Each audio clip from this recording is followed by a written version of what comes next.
Este programa é livre para todos os públicos. Meus queridos irmãos e irmãs, quem chegou depois, eu sei que tem muitas caravanas indo e vindo, né? Então, às vezes, depois do início da celebração, chegaram outras pessoas. Bem-vindo, você que veio. Quero mais uma vez saudar os diáconos, os sacerdotes, em especial o diácono Nelsinho. Foi meu mestre de noviços, faz tempo, né, diácono? 2004, ele foi o mestre de noviços, né? Um grande mestre, aprendi muito com ele. E hoje, graças a Deus, tenho a alegria de tê-lo aqui também nessa celebração, junto com os outros irmãos, sacerdotes e diáconos.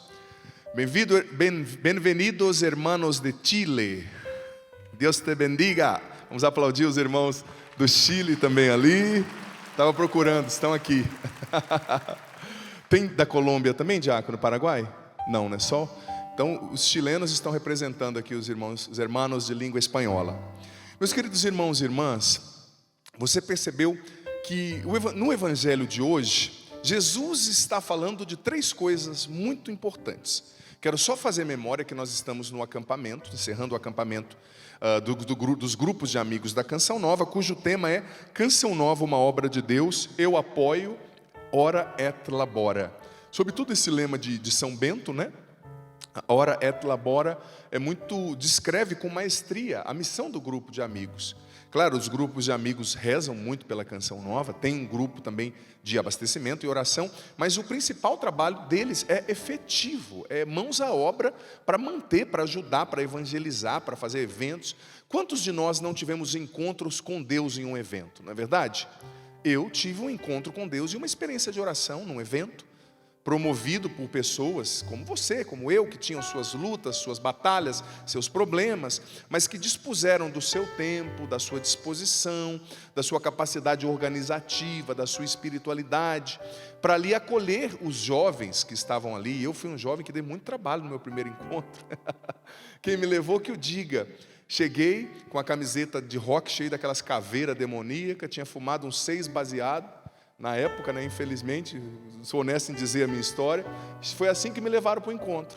A coordenadora até falou assim: nossa, meu Deus do céu, esse menino vai destruir o encontro. O único padre que saiu daquele encontro fui eu, tá vendo? Como a gente não pode parar na aparência, né? Cheguei com uma camiseta de rock satânico e tal, tinha 17 anos. Mas foi um grupo que não eram amigos especificamente da Canção Nova, mas eram amigos de Deus, né, que promoveram aquele evento. Então saiba que você que é do grupo de amigos da Canção Nova, ou você evangelizador, você tem uma missão muito linda. Você, através da sua luta, do seu esforço, do seu sim diário, você está possibilitando que inúmeras pessoas se encontrem com Deus. Como num santuário como esse aqui, ó, tudo fala de Deus. Esse mosaico lindo do Pai das Misericórdias, os cinegrafistas vão mostrar, mas também a beleza dessa flor, as velas, olha como tudo é bem organizado. Tem a Márcia Lousada, a equipe dela que trabalha aqui no santuário, fazendo um trabalho impecável, os ministros. Quem colocou essa flor aqui tem valor, tem mérito diante de Deus. Quem cuidou dessa vela, quem limpou o chão desse santuário, os irmãos cinegrafistas, todos estão contribuindo para que pessoas ouçam a palavra e sejam alcançadas por Deus, sejam transformadas. Então a missão de vocês é muito linda, é muito bonita. Mas o evangelho de hoje, ele está nos mostrando uma coisa, que a gente precisa ter bem claro quem a gente segue, sabe? Porque você é do grupo de amigos da Canção Nova e você cristão em geral, você tem que ter consciência disso. Nós precisamos, querido filho, querida filha, nós não seguimos uma ideia, nós não seguimos uma ideologia, nós não seguimos uma pessoa humana no sentido finito do termo, como eu, o diácono. Nós seguimos a Jesus. Você no grupo de amigos, você precisa ter consciência disso. Eu sigo a Jesus. Não é, com todo respeito, o Padre Jonas é o pai desse carisma, né? E a gente sempre vai se espelhar nele, é meu pai fundador. Mas você não segue o homem Padre Jonas, você segue o Padre Jonas porque ele segue Jesus. E como segue, né? Somos testemunha disso. Mas Jesus está falando aqui concretamente sobre o seguimento. Você sabe que no Evangelho de Lucas, tudo ali nas ações de Jesus culmina para um momento. Qual é esse momento? A sua ida para Jerusalém, para ali sofrer a crucifixão, a paixão, a morte, ressuscitar e nos salvar através da sua paixão redentora. Mas o que aconteceu hoje? Você sabe que Jesus estava com um grande grupo. O evangelho começou falando das multidões do lado de Jesus, né? Olha que multidão aqui, né? Coisa linda, multidão em casa nos acompanhando, milhares de pessoas. Mas o que Jesus percebeu? Ele percebeu que muita gente estava ali, sabe? Porque estava no embalo. Você já percebeu? Tem gente que é assim. Tinha um amigo meu de infância que você chegava fingindo perto dele que você estava mastigando. Ele falava assim, me dá um pedaço. Aí eu perguntava do que? Ele falava, não sei o que você está comendo. Ele não queria saber quem morreu, ele queria chorar, queria participar, né? Sabe, não tem aquela pessoa que é enxerida, vê uma bagunça, ela quer estar junto, né? Não sabe o que é. Jesus percebeu que tinha muita gente ali que ouviu um pagode, sentiu o cheirinho de churrasco, não é assim? Aquele vizinho mala que você tem, que aparece a meio-dia lá na sua casa para fazer uma visita quando sente o cheiro de churrasco, já aconteceu com você? Né? Eu vim aqui te ver o cheiro da picanha, né, rolando. Aí ele começa a falar para os seus parentes o quanto você é legal, o quanto ele te admira. Ele nunca falou com você, né? Só sentindo o cheiro da picanha, né? Jesus percebeu que tinha gente que estava ali no embalo, viu que tinha um pagodinho, estava uma picanha rolando. Vamos lá, tem comida, tem boca livre, porque Jesus multiplicava o pão, né? Dava comida para eles, dava peixe. Só que Jesus estava saindo. E o evangelho diz que ele parou para falar com eles. E a palavra do original do grego era a palavra estrefo, que significava o seguinte: o ato de uma pessoa estar andando, de repente ela para e se volta para falar com alguém diretamente. Ou seja, a gente vê ali a compaixão de Deus, né? Porque ele estava indo para Jerusalém e tinha um monte de gente que ia ir com ele. Só que ele se volta, estrefo, olha para aquelas pessoas, e então ele vai explicar: olha, vocês estão conscientes do que vocês estão fazendo? Vocês entenderam o que é me seguir? Porque aqui não é só uma festa com pagode, churrasco, né? Farofa, aquela farofona para você vir, encomenda, levar o tapoeira embora com churrasco e não devolver a vasilha depois, né? Como muita gente faz por aí.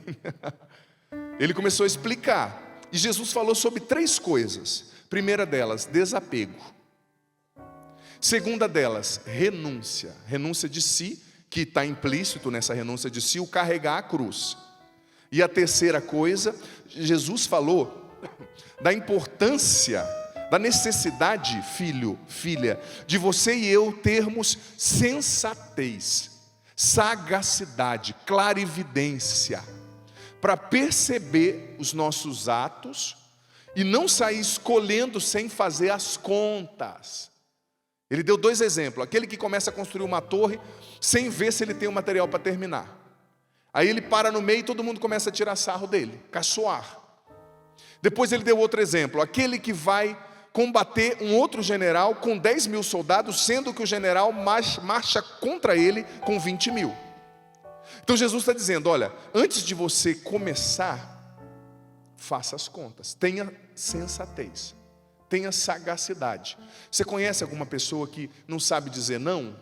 Que ela vai assumindo coisa, o padre pede uma coisa, ela assume. Aí o outro padre pede, ela assume. Aí a sogra pede, ela assume. Aí o vizinho pede, ele assume. Daí a pessoa está sobrecarregada e falar e servir a Deus é muito ruim. Servir a Deus é muito ruim, ou será que você não tem sabedoria para dizer não na hora certa e para perceber o seu limite, para se respeitar? Depois a culpa é de Deus, né? Ah, mas fulano me pediu, mas você não tem boca para dizer não? Né? Você não sabe se posicionar na vida? Você não sabe o que é bom para você? Ou você precisa que tenha sempre uma babá do seu lado falando: ó, não faz isso, bebê. Que é isso, né? Jesus está falando dessas 3 coisas. Vamos começar da primeira. Primeiro ele está falando do apego, sabe? E por que Jesus está explicando essas 3 coisas? Desapego, renúncia e essa sensatez que a gente precisa ter para fazer as contas. Porque ele está explicando: o meu segmento é assim. No meu reino funciona assim. Ou você aceita e vem, ou você não vem. Porque, como eu disse, ele percebeu que naquela multidão tinham muitos desavisados, pessoas que caíram de paraquedas, sabe? Muitos desavisados. Mas Jesus começou a falar sobre o apego. Jesus está dizendo: olha, o meu reino funciona assim. Ou você me coloca no centro da sua vida, dos seus afetos, das suas escolhas, ou não acontece. Ou não tem segmento. E veja bem, quando Jesus fala: quem não fizer isso não pode me seguir, quem não fizer isso não pode me seguir, quem não fizer aquilo não pode me seguir. Você sabe, outra curiosidade que eu estava estudando hoje à tarde: quando Jesus fala não pode me seguir, não é que existe uma restrição externa, o que Jesus está falando: você não vai poder porque você não fez o que eu pedi. Não, não. O verbo aqui do original era diunamai, que é o verbo do grego do dínamos, da força. Ou seja, quem não fizer isso não tem força, não tem poder, não consegue me seguir. Não é que Jesus está restringindo, é que a pessoa, diunamai, ela não tem poder, ela não tem força, ela não tem condições de seguir se ela não se desapega. Então, em outras palavras, Jesus está dizendo que a nossa força vem do desapego. Veja bem, que estranho isso, né? É como se Jesus estivesse falando, olha, perde tudo para você ganhar tudo. Renuncia tudo para você encontrar tudo. Na verdade, ele disse em outra passagem, é perdendo que a gente encontra, né? É dando a vida que a gente ganha. Mas é interessante que quando Jesus fala do apego, ele não está falando de apego a coisas ruins. Porque eu vou dizer para você, renunciar entre uma coisa boa e uma coisa ruim é muito fácil. Agora, renunciar entre duas coisas boas, escolher a melhor, porque nem sempre você pode fazer tudo, né? É difícil. Por exemplo, quando um menino, eu lembro quando eu era seminarista, talvez os sacerdotes também, eu lembro que eu namorava antes de ir para o seminário, né? E a menina estava bem animada, falava assim de casamento, de tanta coisa, né? E eu sentia que Deus me chamava para ser padre. Mas eu não renunciei o casamento, porque renunciar, você renuncia o diabo, você renuncia a coisa ruim. O casamento não é ruim. Eu simplesmente senti que Deus me chamava para outra coisa e eu fiz uma oferta de uma coisa boa, linda, abençoada, que é o casamento, por uma coisa que no meu caso, no meu chamado, era melhor do que aquela outra coisa boa, porque Deus me criou para o sacerdócio. Então eu não renunciei a uma coisa ruim, porque se fosse assim a família não prestaria, mas a família é uma bênção, Deus habita as famílias. Então Jesus está falando, olha, quem não se desapega do seu pai, da sua mãe, quem não se desapega do que tem, quem não se desapega do seu filho, não pode ser meu discípulo. Mas Jesus está falando que a gente precisa se desapegar de coisa boa, de coisas que humanamente seriam bênção. Mas veja bem, o que Jesus está ensinando para mim e para você? Que aquilo que é bom, quando toma o lugar de Deus no nosso coração, se torna algo ruim. Que aquilo que é bênção, quando senta no trono no nosso coração, no lugar de Jesus, se torna maldição na nossa vida. E se você olhar, eu já fiz essa experiência, com certeza os padres diáconos também tenham feito. Tem muita gente que até abandona o pecado e tem um encontro com Deus. Abandonou o pecado, mas acaba deixando Jesus por causa, às vezes, do pai, por causa da mãe, que merecem o nosso amor, merecem o nosso respeito, mas Deus em primeiro lugar. Por causa da família. Ah não, o que meus cunhados vão pensar de mim? O que a minha família vai pensar de mim? Se eu começar a ir para a igreja demais, se eu começar a ir para o grupo de amigos, né? Ah não, eu não quero deixar a minha família, que todo domingo, ao invés de ir à missa, eles vão para casa lá na chácara, para casa no condomínio, para casa na praia, para casa na cachoeira, ou para casa na serra. Aí eu vou começar a não ir com a minha família, para ir na igreja? Ah não, eu vou deixando. Ou seja, a gente vai relativizando como se Deus e as outras coisas estivessem no mesmo nível. Não, Deus está sempre um nível acima. Ou melhor, Ele está sempre no nível mais alto da nossa vida, e precisa estar. Você está entendendo? Então o que Jesus está dizendo? Que para você e eu sermos realmente felizes e livres, Ele precisa estar no centro de tudo aquilo que a gente é. Eu amo meu pai, mas Deus vem em primeiro lugar, porque senão o meu pai se torna um ídolo. E eu digo para você, todas as vezes que você coloca uma pessoa, filho, filha, no lugar de Deus, você acaba fazendo muito mais mal para ela do que bem. Ai, é que eu amo tanto meu pai. Quando você coloca o teu pai, o teu esposo, o teu filho no lugar de Deus, que você acha, eu estou fazendo bem para essa pessoa, você acaba estragando essa pessoa. Ou mimando demais, no caso de um filho, ou exigindo dessa pessoa o que só Deus pode te dar. Ah, eu fiz tudo por aquela pessoa, ela me deixou, agora eu quero morrer. Sabe, o dia que você fizer tudo para uma pessoa, ela vai te deixar, tenha certeza. Ou morrendo, ou se for um filho crescendo e casando. Mas Jesus nunca te deixa. Por isso que o teu coração, filho, filha, precisa estar sempre centrado nele. Ele precisa ser sua maior segurança. Agora eu digo para você, com todo carinho, às vezes o padre vê, por exemplo, esses tempos atrás eu acompanhei um caso, eu até falei esses tempos atrás aqui na missa, de uma senhora que ficou 8 anos tentando engravidar, e vinha à missa e fazia novena e pediu bênção. Acho que eu devo ter dado umas 357 bênçãos nela por mês, né? É a bênção com a mão esquerda, com a direita, com o dedinho, com o dedão, bênção com a mão aberta, com a mão fechada. Aí ela conseguiu engravidar depois de 8 anos. O filho dela tem 3 anos. Sabe o que aconteceu? Nunca mais voltou na igreja. Buscava tanto a bênção de Deus, o dia que a bênção veio, o filho se tornou um ídolo na vida dela. E eu digo para você que é pai e mãe, com todo respeito, tá? Que o padre, eu sei que não é fácil ter filho, criar filho, mas toda vez que você coloca o teu filho como um ídolo no teu coração, a tua filha, tenha certeza que você vai sofrer por isso e vai sofrer muito. Porque é a lógica da vida. Eu sei que não é fácil criar filho. Padre, se a gente não cuida direito, a gente é ruim. Se a gente cuida, depois eles vão embora, a gente sofre, né? Não é fácil. Mas você tem que saber que o filho é mais de Deus do que seu, né? É mais de Deus do que meu, mais de Deus do que nosso.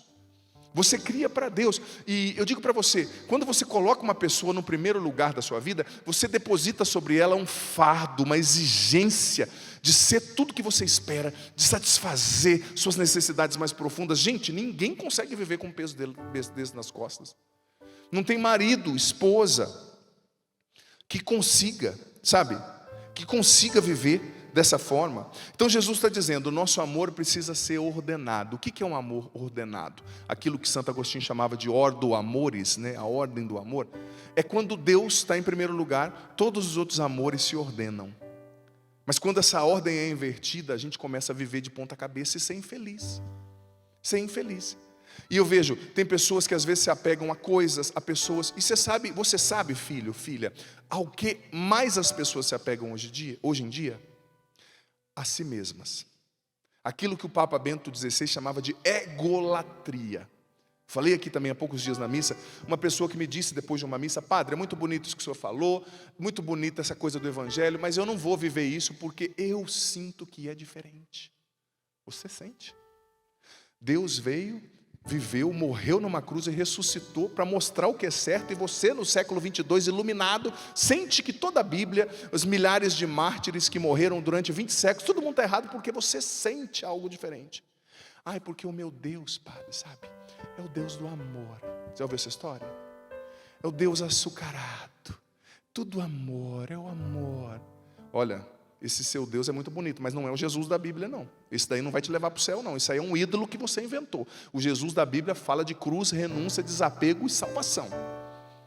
Com todo respeito, mas com toda clareza. É o Deus do amor. As pessoas falam tanto de amor, mas não falam mais de santidade. Você sabe que dentro do amor existe um componente do amor que não pode faltar. O Papa Bento também falou na encíclica Deus Caritas Est, que é a verdade. Se você ama alguém, mas não diz a verdade para essa pessoa, esse seu amor é mentiroso. Se você quer contar no dedo das pessoas que te amam, olhe para a sua história e veja quem teve a coragem de dizer a verdade para você nos momentos que você precisava, mas não queria ouvir. Essas pessoas te amam. Agora as que ficaram só te elogiando e bajulando, é só fake, é só conversa. Então, no amor há a verdade. Então Jesus está dizendo, se desapega, me coloca no centro, se desapega das suas ideias. Eu não aceito a igreja, eu não aceito a Bíblia. Seja mais humilde. Quem é você e eu para não aceitar Deus? Para dizer que Deus errou, né?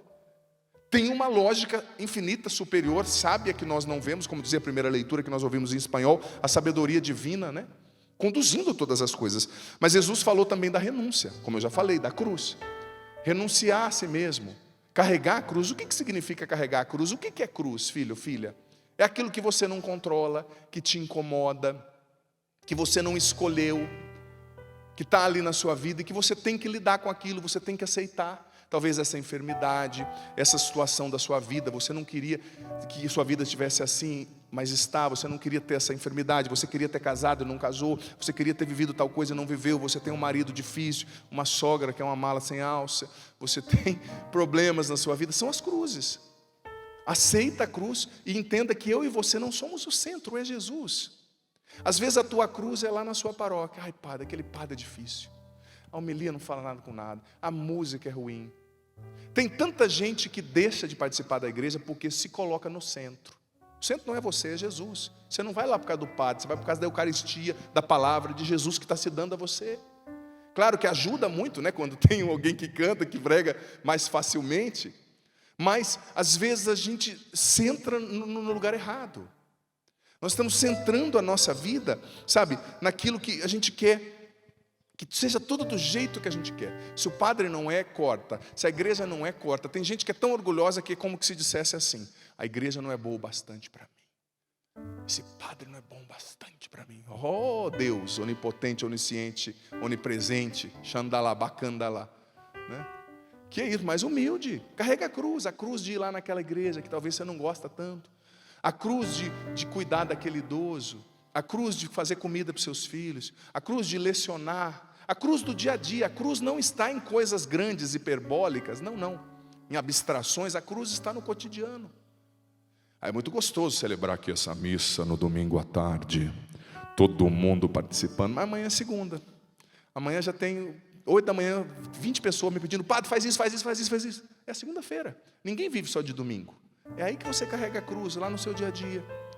Você chegou em casa, sabe o lixo que você pediu para o seu marido há 7 dias atrás para ele colocar? Então você vai ver que ele não colocou. Você vai chegar em casa e vai estar lá. Você vai ver que ele continua errando a mira na hora de ir no banheiro. Você vai ver que tem coisa que é só matando, mas não mate, pelo amor de Deus. Dê a vida, né? Eu não devia nem ter dado essa sugestão, vai que alguém leva a sério, né, Diácono? Fala, foi o padre da Canção Nova que mandou, né?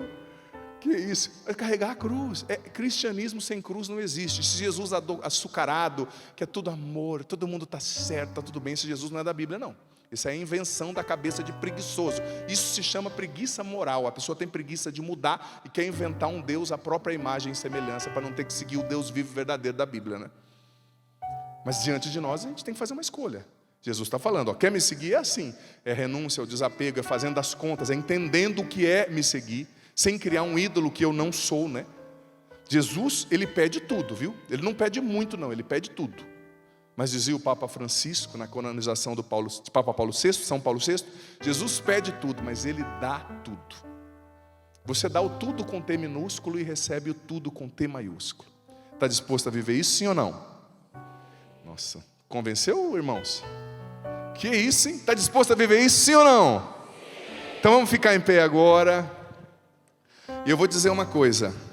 Talvez essa música que eu vou pedir pode parecer até meio fora de contexto, mas ela está no meu coração desde o início da nossa reflexão, no início da missa, na verdade, porque eu digo para você, para seguir Jesus, por nós mesmos é impossível, sabia? A gente é tão miserável que até para seguir a Deus a gente precisa de Deus. Até para fazer a vontade de Deus, Santo Agostinho dizia: Senhor, dai-me o que me mandas e me mandas o que queiras, porque se o Senhor me manda, mas não me capacita para eu te obedecer, eu não vou conseguir. Então, se Deus não nos segura, gente, se Deus não nos sustenta, se Deus não nos segura nas quedas, nas dificuldades, nós não vamos conseguir segui-lo e obedecê-lo, não é? Vamos cantar isso? Dá um microfone para o diácono, vem aqui, diácono. Nem falei nada para ele, mas já fique sabendo. Vamos cantar essa canção, Quem Me Segurou Foi Deus. Diácono Nelson, que tem 3 aqui, né? Vamos encerrar cantando essa canção. Como eu falei, pode parecer fora de propósito, mas ela tem tudo a ver com o que eu falei. Porque ninguém segue Jesus se não for segurado por Deus, amparado. É Ele que vai te capacitar a ser o amigo, a ser o esposo, a ser a esposa, a ser o pai que você precisa. Certo? Põe a mão no teu coração. Vamos cantar isso. Esse grande irmão, o diácono Nelson. Quem me segurou foi Deus com seu amor de Pai. Cante isso. Quem me segurou foi Deus, Ele cuidou de mim. Ai, Pai. Quem cuidou de mim foi Deus com seu amor de Pai. Quem me amparou foi Deus. Eu quis ser fiel e o pecado como fel amargurou meu coração. Daí eu quis fugir, Da vida desistir, Deus não deixou. Quem me segurou?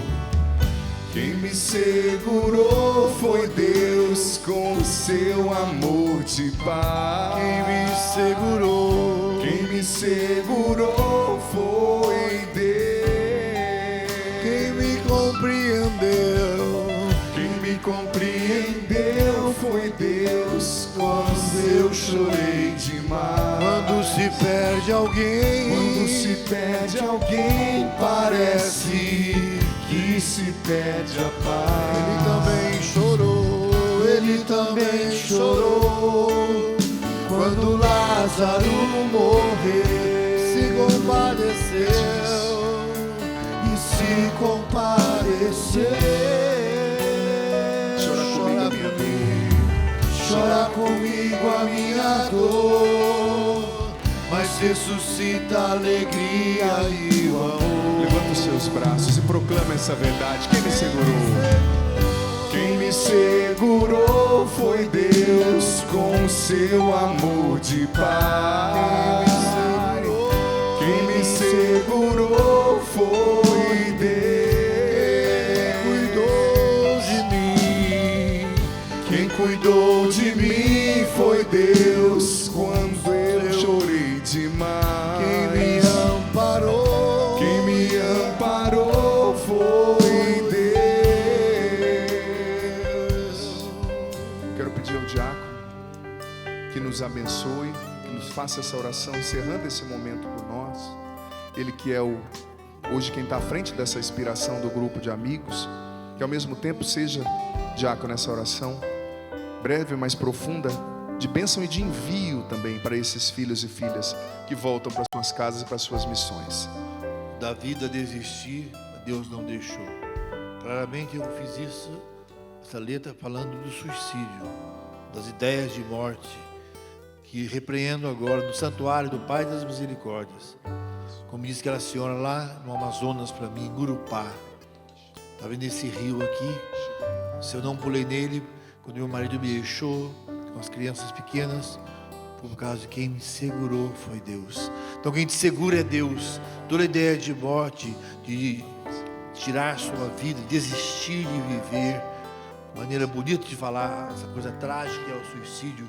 Você jovem, você já adolescente, tomando remédios pesados, dependente de remédios, com essa ideia de morte, que acha que seu pai não te ama, que ninguém te ama. Você que não teve o amor do pai, não teve o amor da mãe, mas teve a vida para escolher perdoar, escolher amar. O Senhor liberte você. Você está debaixo das mãos dos pais das misericórdias. As ondas agora da Canção Nova são ondas de misericórdia que te atingem agora, onde você está. A partir de nós aqui, essa força de vida que te liberta de todo pensamento que não vem de Deus. Que se retire então de sua mente todo pensamento, toda voz que não é inspirada pelo Espírito Santo. Que se retire da sua vida todo o mal. Que o Divino Espírito Santo te ilumine agora e mande embora toda ideia de desistir da vida, de desistir de viver, de desistir dos seus sonhos. Que o Pai das Misericórdias te abençoe. Eu confirmo isso, diácono. Eu sinto o Senhor libertando muitas pessoas que estavam oprimidas mesmo na mente, oprimidas pelo mal. O Senhor agora está te libertando. Pessoas que estavam sentindo uma angústia nessa tarde, uma tristeza, acompanhada de uma solidão, o Senhor está libertando. Para encerrar, cantamos esse refrão. Quem me segurou foi Deus. Quem me segurou foi Deus. Forte. Com seu amor. Quem me segurou. Quem me segurou foi Deus. Quem cuidou de mim. Quem cuidou de mim foi Deus com seu amor de pai. Quem me amparou. Quem me amparou foi Deus. Salva de palmas a esse Deus maravilhoso.